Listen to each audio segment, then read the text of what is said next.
কিছু নির্দিষ্ট কাজের জন্য নির্দিষ্ট আযাব। বুখারী শরীফে একটি দীর্ঘ বর্ণনা আছে। তাতে হযরত রাসূল পাক সাল্লাল্লাহু আলাইহি সাল্লামের একটি স্বপ্নের বিবরণ দেয়া হয়েছে এবং বর্জখে বিশেষ বিশেষ আযাবের কথা উল্লেখ করা হয়েছে। হযরত রাসূল পাক সাল্লাল্লাহু আলাইহি ওয়াসাল্লাম বলেন, আমি আজ রাতে স্বপ্নে দেখেছি দুজন লোক এসে আমার হাত ধরে এক পবিত্র স্থানের দিকে অগ্রসর হলো। হঠাৎ দেখলাম এক ব্যক্তি বসা এবং আরেক ব্যক্তি দাঁড়িয়ে আছে। দাঁড়ানো ব্যক্তির হাতে রয়েছে লোহার চিমটা। সে তা দ্বারা বসা ব্যক্তির চোয়াল চিরছে, এমনকি গ্রীবাদেশ পর্যন্ত চিরে ফেলছে। এরপর দ্বিতীয় চোয়ালকেও একই রূপ করা হচ্ছে। ইতিমধ্যে প্রথম চোয়াল পূর্ণরূপে জোড়া লেগে যায়। তখন পুনরায় তা ওইরূপ চিরে ফেলা হয়। আমি তখন প্রশ্ন করলাম, এ কী ব্যাপার? উভয় ব্যক্তি বলল, সামনে অগ্রসর হন। আমরা আগে অগ্রসর হয়ে দেখতে পেলাম এক ব্যক্তি শুয়ে আছে এবং তার মাথার ওপর আরেক ব্যক্তি খুব ভারী পাথর নিয়ে দাঁড়িয়ে আছে। দাঁড়ানো ব্যক্তি পাথর দিয়ে সজোরে শায়িত ব্যক্তির মাথায় আঘাত করছে, আর সাথে সাথেই ওই পাথর দূরে ছিটকে পড়ছে। পাথর আনতে আনতে ওই ব্যক্তির মাথা পুনরায় জোড়া লেগে পূর্বে যেমন ছিল তেমনটি হয়ে যাচ্ছে। এরূপে পাথর মারা এবং মাথায় জোড়া লাগা চলছে। এটা দেখে আমি প্রশ্ন করলাম, কি কারণে এমন হচ্ছে? তারা দুজনেই উত্তর দিল, আরও সম্মুখে অগ্রসর হন। তখন আমরা সম্মুখে অগ্রসর হয়ে এমন এক গর্তের নিকট পৌঁছলাম যা ছিল তন্দুরের ন্যায়। তার উপরের দিক সংকীর্ণ এবং নিচের দিক বেশ প্রশস্ত। ভেতরে আগুন জ্বলছিল। তার মধ্যে ছিল বহু সংখ্যক উলঙ্গ নরনারী। আগুন যখন উপরে উঠে আসে তখন তারা উপরে চলে আসত এবং তাদের বের হয়ে পড়ার উপক্রম হতো, আর যখন আগুন কমে যায় তখন তারাও নিচের দিকে চলে যায়। আমি প্রশ্ন করলাম, এর কারণ কি? তারা উভয় বলল, আরও আগে চলুন। আমরা সামনে এগিয়ে একটি রক্তের নহরের নিকট পৌঁছলাম। এ নহরের মাঝখানে এক লোক দাঁড়িয়ে আছে এবং নহরের তীরে এমন এক লোক দাঁড়িয়ে আছে যার সামনে অসংখ্য পাথর। যখন নহরের মধ্যবর্তী লোকটি নহর থেকে বের হওয়ার জন্য তীরের কাছে আসে, তখন তীরের লোকটি এমন জোরে তার মুখের ওপর পাথর মারে যে তার ধাক্কায় সে পুনরায় নহরের মাঝখানে চলে যায়।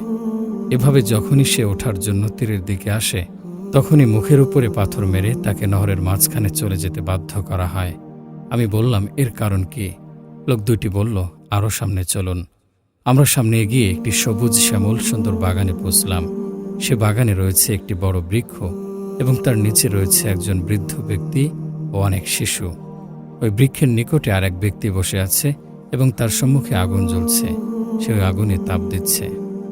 তারপর তারা উভয়েই আমাকে বৃক্ষের ওপরে আরোহণ করালো। বৃক্ষের মধ্যে সুন্দর একখানি গৃহ ছিল। তারা আমাকে সেই গৃহেও প্রবেশ করালো। ওই গৃহের চেয়ে সুন্দর কোনো গৃহ আমি কোনো সময় দেখিনি। সে গৃহে অনেক যুবক, বৃদ্ধ, স্ত্রীলোক এবং শিশুরা ছিল। এরপর তারা ওই গৃহ থেকে বের করে আমাকে আরও উপরে নিয়ে গেল। সেখানে এর চেয়েও সুন্দর একখানি গৃহ ছিল। ছিল অনেক বৃদ্ধ এবং যুবক।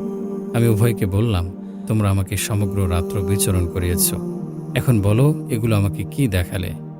এগুলোর ভেদ রহস্য কি? তারা বলল, আপনি যার মাথা চিরে ফেলতে দেখেছেন সে হলো মিথ্যাবাদী। সে মিথ্যা ছাড়া বলতো না এবং তার কথাগুলো দুনিয়ায় মশহুর হয়ে যেত। তার সাথে কিয়ামত পর্যন্ত এরূপ ব্যবহার করা হতে থাকবে। যার মাথা চূর্ণ বিচূর্ণ করতে দেখেছেন, আল্লাহ পাক তাকে কোরআন পাকের ইলম দান করেছিলেন, কিন্তু রাতে সে তা থেকে উদাসীন হয়ে শুয়ে থাকত এবং দিনে কোরআন অনুযায়ী আমল করত না। কিয়ামত পর্যন্ত তাদেরকে ওইভাবেই শাস্তি দেয়া হবে। যাদেরকে আগুনের গর্তের মধ্যে দেখেছেন তারা জেনাকার, ব্যভিচারী। যাকে রক্তের নহরের মাঝে দেখেছেন সে হলো সুদখোর। গাছের নিচে যে বৃদ্ধ ব্যক্তিকে দেখেছেন তিনি হলেন হযরত ইব্রাহিম আলাইহিস সালাম। তার চারপাশে যে শিশুরা ছিল তারা হলো মানুষের অপ্রাপ্ত বয়স্ক ছেলে মেয়েরা।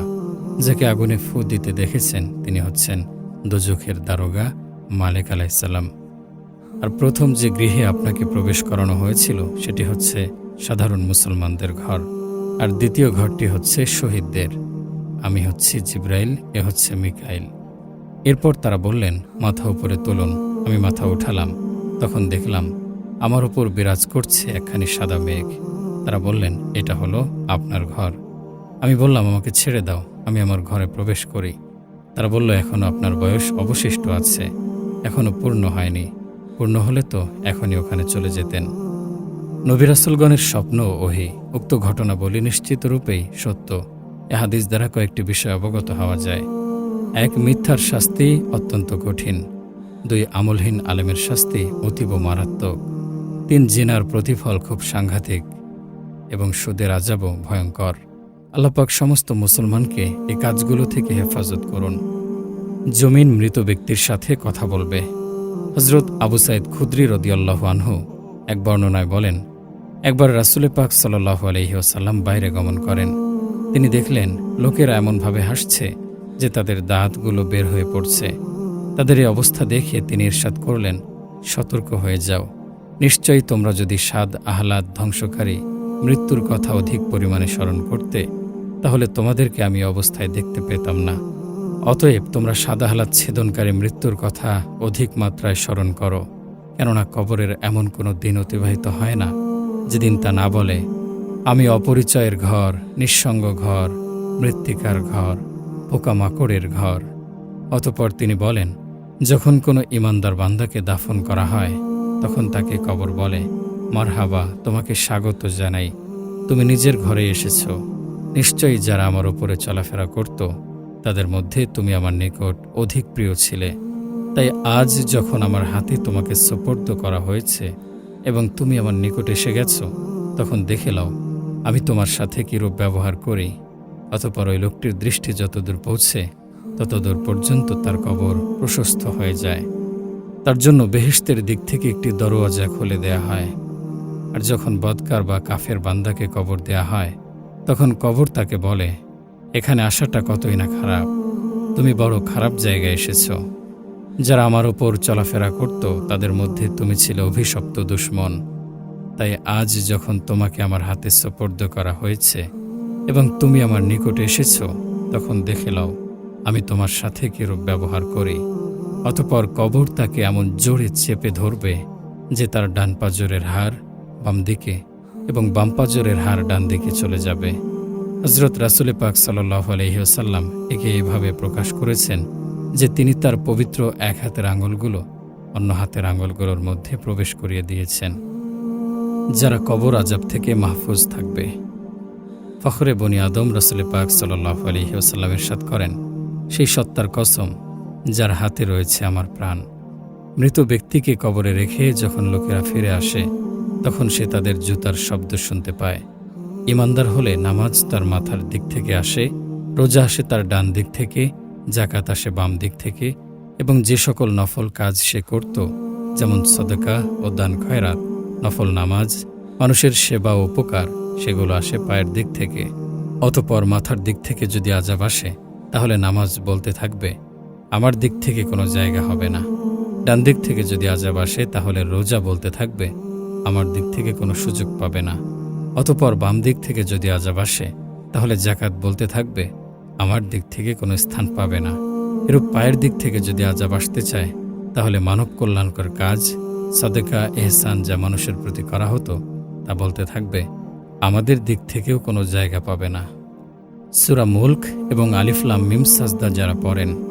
হযরত আব্দুল্লাহ বিন আব্বাস রাদিয়াল্লাহু আনহু থেকে বর্ণিত আছে, রাসূল পাক সাল্লাল্লাহু আলাইহি ওয়াসাল্লামের একজন সাহাবী এক কবরের ওপর তাঁবু ফেললেন। তিনি জানতেন না সেখানে কবর ছিল।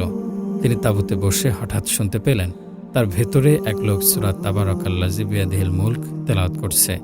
সে সম্পূর্ণ সূরাটি পড়ে শেষ করল। উক্ত সাহাবী এ ঘটনা রাসূল পাক সাল্লাল্লাহু আলাইহি সাল্লামের নিকট পেশ করল। তিনি শুনে ইরশাদ করলেন, সূরা মুলক আযাব প্রতিরোধকারী সূরা। এ সূরা ওই ব্যক্তিকে আযাব থেকে রক্ষা করছে। হযরত আবু হুরায়রা রাদিয়াল্লাহু আনহু থেকে বর্ণিত আছে, রাসূল পাক সাল্লাল্লাহু আলাইহি ওয়াসাল্লাম ইরশাদ করেন, নিশ্চয়ই কোরআনে পাকে এমন একটি সূরা আছে যাতে ৩০টি আয়াত আছে, তা এমন এক ব্যক্তির জন্য সুপারিশ করেছে যার গুনাহ ছিল পাহাড় সমান।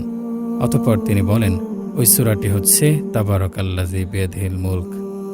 হযরত খালিদ বিন মেদাদ তাবেঈ রাহমাতুল্লাহি আলাইহি সূরা তাবারাকাল্লাযী বিয়াদিহিল মুলক এবং সূরা আলিফ লাম মিম সাজদা সম্পর্কে বলতেন, এই সূরা দুটি তার পাঠকারীদের জন্য কবরে আল্লাহ পাকের সাথে বাদানুবাদ করবে এবং প্রতিটি সূরায় বলবে, হে আল্লাহ, আমি যদি তোমার কিতাবের মধ্যে থেকে থাকি তাহলে তার পক্ষে আমার সুপারিশ কবুল করো, আর যদি আমি তোমার কিতাবের মধ্যে না থাকি তাহলে আমাকে তোমার কিতাব থেকে মুছে দাও।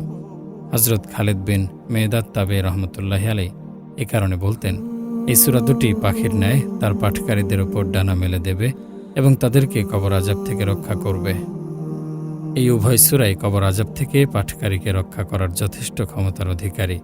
একথা উক্ত বর্ণনা দ্বারা প্রমাণিত হয়েছে। সরওয়ারে কায়নাত রাসূল পাক সাল্লাল্লাহু আলাইহি সাল্লাম এ সূরা দুইটি না পড়ে কখনো শয়ন করতেন না।